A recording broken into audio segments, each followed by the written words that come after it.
कैसी चली नामांकन? बहुत जोर से चल रहे हैं और हम लोग धमाके से जीतेंगे ये।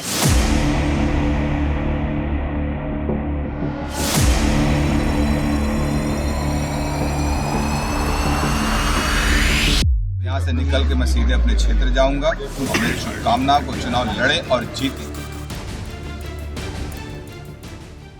धनंजय सिंह की ये तस्वीर ज्यादा पुरानी नहीं है। ठीक उसी दिन की है जिस दिन इनकी पत्नी श्रीकला जौनपुर लोकसभा सीट से नामांकन कर रही थी। इधर पति धनंजय सिंह जेल से बाहर आ रहे थे, उधर पत्नी पर्चा भर रही थी। जेल से बाहर निकलते ही धनंजय सिंह ने पत्नी को शुभकामनाएं दी थी और जी जान से उनके चुनाव प्रचार में जुटने का ऐलान किया।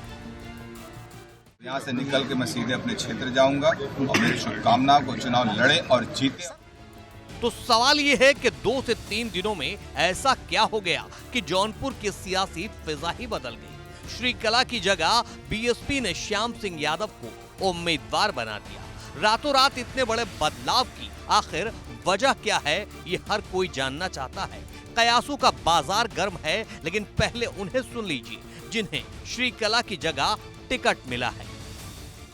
मैं आज सुबह बाहर निकलने वाला था, बल्कि वरुणा से मेरा रिजर्वेशन था। सुबह चला जाता मैं और लखनऊ से फिर मैं चला जाता बाहर बॉम्बे। लखनऊ में कुछ काम था, लेकिन रात को मैं इसलिए जल्दी सो गया था कि 5 बजे उठ करके ट्रेन पकड़ूं। तो मुझे रात को माननीय बहन जी का टेलीफोन आया कि तुम्हें चुनाव लड़ाना चाहती हूँ, तैयार हो? हमने कहा अगर आपका आदेश है तो मैं एकदम तैयार हूँ। और आज मैंने आगे का प्रोग्राम अपना कैंसिल करके, ये बहुत चांस के संयोग की बात है। यानी श्याम सिंह यादव के बयान से एक बात तो साफ हो गई कि रविवार की रात 1 बजे इन्हें मायावती का फोन आया। लेकिन फोन क्यों आया, असली कहानी ये है। सूत्र बता रहे हैं कि श्रीकला ने खुद चुनाव लड़ने से जब इनकार किया तो आनन फानन में मायावती को श्याम सिंह यादव को उम्मीदवार बनाना पड़ा। सूत्रों के मुताबिक धनंजय सिंह ने कल रात बसपा के वाराणसी मंडल कोऑर्डिनेटर रामचंद्र गौतम को फोन किया और अपनी पत्नी के न लड़ने की बात कही। सूत्र ये भी बता रहे हैं कि धनंजय सिंह को भी एक बड़े नेता का फोन आया था, जिसके बाद पत्नी को चुनाव न लड़ाने का फैसला लिया।